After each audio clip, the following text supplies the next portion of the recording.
شہید ارشد شریف کے قتل کی ایف آئی آر درج ہوتے ہی نیا دھماکہ ہو گیا ہے اور ایک جانب تو فیکٹ فائنڈنگ کمیٹی کی وہ رپورٹ جو حکومت سپریم کورٹ میں جمع نہیں کروانا چاہ رہی تھی یا تعطل کا شکار تھی اور اس میں ڈیلینگ ٹیکٹکس اپنائے جا رہے تھے وہ منظر عام پر آ گئی ہے، تو وہیں دوسری جانب کیا اس قتل میں نواز شریف نامزد ہو سکتے ہیں؟ کیا نون لیگ کے ساتھ ایک گیم ہو چکی ہے؟ یہ بڑا باریک نکتہ ہے، اس حوالے سے بڑی اہم تفصیلات ہیں جو آپ کے سامنے رکھنی ہیں، جبکہ دوسری جانب عمران خان کے قریبی اشخاص کے گرد گھیرا تنگ ہوتا جا رہا ہے اور اسی طرز پر گرفتاریاں اور مقدمات کا آغاز ہو رہا ہے جو پچھلے چند مہینوں میں دیکھنے میں آئی۔ اب پاکستان تحریک انصاف اور عمران خان اس چیز کو کس طرح لیتے ہیں، یہ بھی ایک الگ سوال ہے۔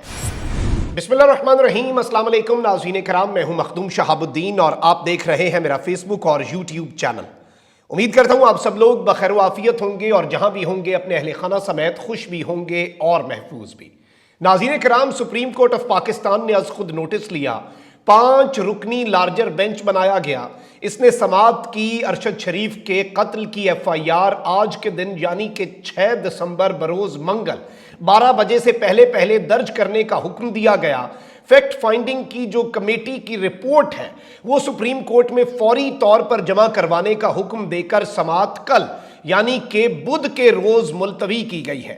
اب اس سب کے اندر ایف آئی آر تو درج کر لی گئی ہے، لیکن پولیس نے انتہائی ہوشیاری دکھاتے ہوئے ارشد شریف شہید کے لواحقین کے ہوتے ہوئے لواحقین کے بجائے سرکار کی مدیت میں ایک ایف آئی آر جو ہے وہ درج کی گئی ہے، اور اس سب کے اندر حکومت کی خواہش کے مطابق یہ ایف آئی آر ہے یا نہیں، یہ بڑا ایک نکتہ ہے جو امپورٹنٹ ہے۔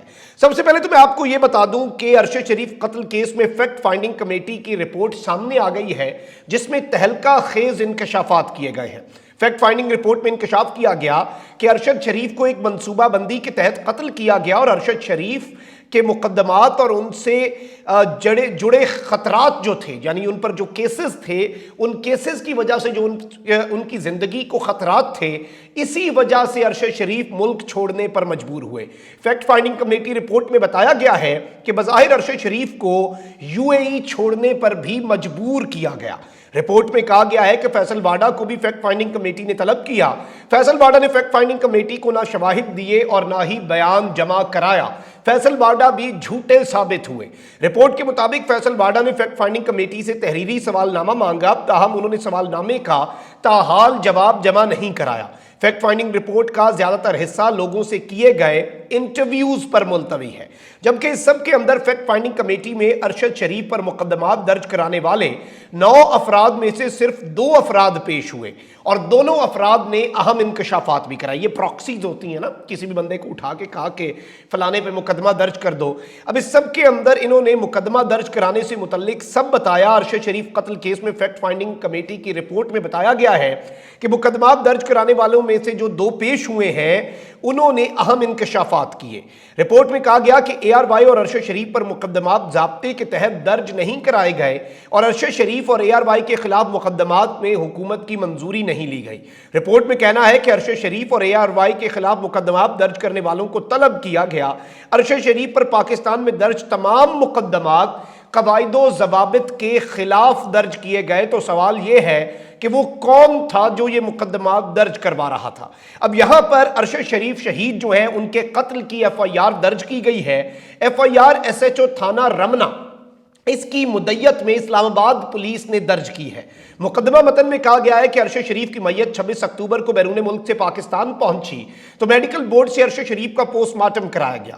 ارشد شریف کی جو پوسٹ مارٹم رپورٹ ہے وہ ان کے ورثاء کے حوالے کر دی گئی۔